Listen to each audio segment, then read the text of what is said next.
We've dropped spiders down from the ceiling on her before. Robert Horry came in here and scared her as well, but that doesn't happen on Thanksgiving, so I'm sure you like this holiday much better because of that, Alex. I'm very thankful for that. You're welcome. Let's dive into the show. The Lakers' big three have only played together 3 times this season, but last night was clearly the best we've seen from Luka, LeBron, and AR. Check out the numbers. The trio combined for 99 points, 24 boards, and 22 dimes. Of course, the Lakers won the game, and afterwards had a lot to say about their efforts. Yeah, I think we played a great game. I think they were hitting a lot of shots, especially in the first half. I think our fourth-quarter defense was great, better than all 3 quarters. So to close it out, it means a lot. You know, just sharing the ball, moving the ball. Everybody's in a good rhythm, obviously. Luka got it going early, you know, kind of set the tone, what was going to be offensively, and then we just followed that train. What was the key to that fourth quarter? It looked like defensively you guys tightened it up a little bit. No, you just said it. Defensively, you know, in order for us to be as great as we want to be, we got to defend. We got to get multiple stops in a row. We know what we can do offensively, but defensively is going to be our staple, and we showcased that in the fourth. I think we just played the right way, took open shots, but just stuck to schemes and got the ball where we wanted to get it, and we made shots. You know, you three are able to get yours, but as LeBron said, it's also key to keep everyone involved. You're 3 guys that are very unselfish, but how, is it a challenge to kind of keep everyone in rhythm?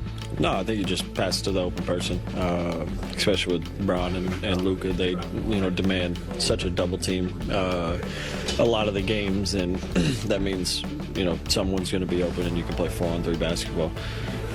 So I think it's just, you know, pass it to the open person and let them, you know, play basketball. 3-ball going tonight, 45%. Were you guys due for that? Yeah, I think so. I think that's the 3rd time. Where's Mikey at? I think that's the 3rd time we've shot over 40% from 3. Feels good. Yeah, it's beautiful. Let's start with Luka when we talk about the big three, because it feels like every single night it's something new with him. Last night he had 24 points in the first quarter, which is the most by Lakers since Kobe in 07. He ended with 43. He almost had a triple-double, 13 assists, 9 rebounds, 7 threes, Brez, after going 5 of 22 in the previous 2 games. Yeah, out of his mind. Take from someone who was at that Kobe game, Allie, that's amazing what he did last night in the quarter. I mean, and for everyone who said, okay, well, he's not hitting threes, it's going to happen. It will turn around.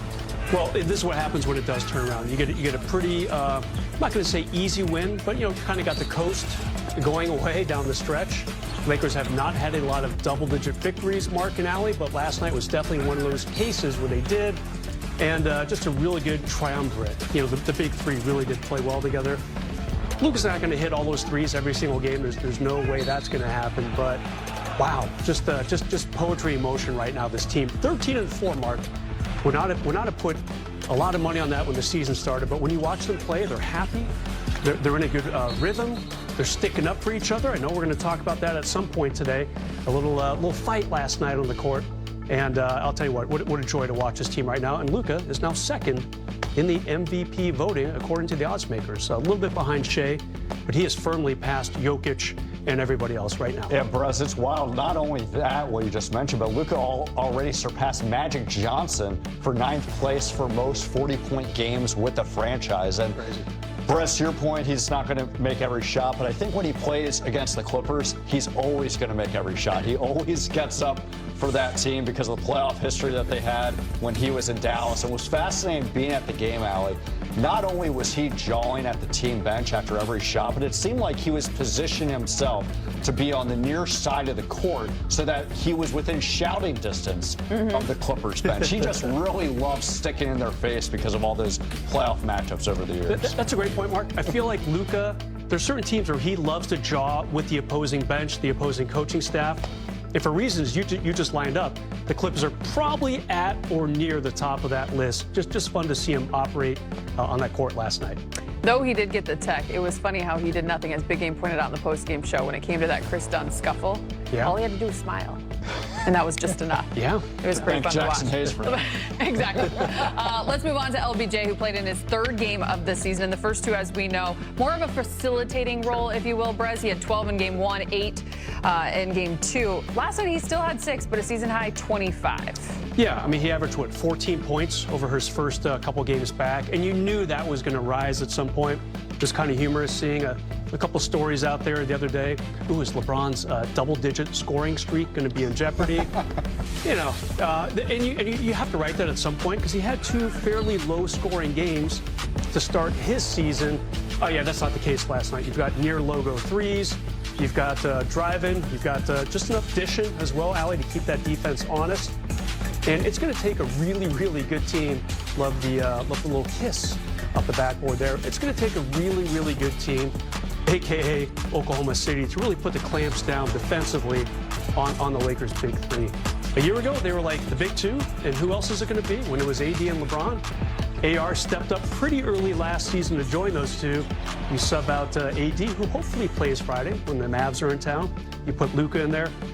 For my money, it's an even more powerful big 3. I don't think there's any doubt about it watching him play right now. Yeah, Brez, I thought the way this game against the Clippers for LeBron played out was very symbolic. First quarter, he had 0 points, but gradually he increased his workload, and I think that really encapsulates what it has been his first 3 games of just getting his footing down and being patient with the process. JJ Redick also talked about the things that he's evaluating that shows progress. 3-point shooting, well, he showed that against the Clippers, 2 for 5. Is he still playmaking? Check that. He had 6 assists. Is he getting out in transition? As the game wore on, Allie, he was able to get out in the open court, partly because the Lakers were getting rebounds and also looking for him with his outlet passes. Not only are the 2 of those very dangerous, but I think the scariest part is that there's still yet another one. And it completes this trio. We want to talk Austin Reeves, the 31. He had 2 points after the first quarter. This is what we talked about in the postgame last night. Over the final 3, he had 29. We know what he's capable of, especially when Luka and LeBron aren't on the floor, Brez, but when they're all healthy and he's your third option, look out. Name me a better 3 outside of OKC. And the OKC ones are better defensively. But I might say the Lakers' big 3 are better offensively than the defending champs, who are going to finish, 75-7 this year, Mark? Whatever they're on pace for. I mean, it's ridiculous. And, Allie, you kind of just hinted at it. Okay, LeBron's back, and Luka's healthy.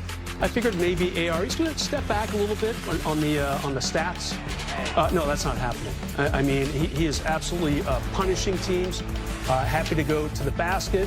He's not just standing out by the 3-point line, waiting for LeBron to find him wide open behind the arc so he can drain a 3. He is absolutely continuing to attack.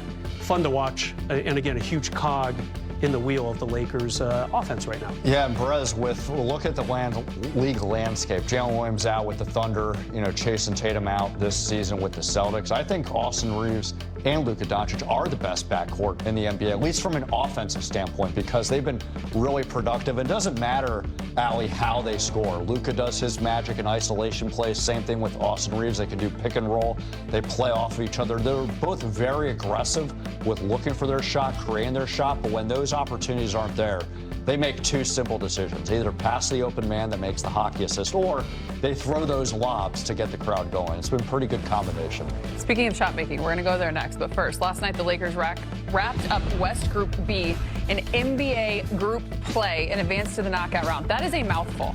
The Thunder lead Group A at 2-0 with a plus 63-point differential, which is wild. The Suns are in second. Group B belongs to the Lakers, with the Clips still in second. And in Group C, the Blazers and Nuggets are 2-1, with Portland holding the tiebreaker despite Denver's higher point differential. Is Portland going to advance to the knockout round? Wouldn't that be something? 3 group winners in 1 wild card team advance in the tournament. Let's talk about the overall success of the Lakers right now, who are streaking 5-game winning streak. Mark, I'll start with you. Obviously, the big 3 is back. They're rolling. They're looking good. Austin talked about the shooting, which was certainly fueled by Luka's 7 3-balls. What are you seeing that's allowing the success right now as a team? Yeah, well, the simple answer, Allie, is they have Luka Doncic. Now they have LeBron James back on their team. They're really great star players, but I think it's a bigger thing. It's just the team chemistry. It's their resiliency. When they're not, even though they haven't really been shooting the ball well prior to the Clippers game, it didn't really matter because they still moved the ball. They got defensive stops. They are a defensive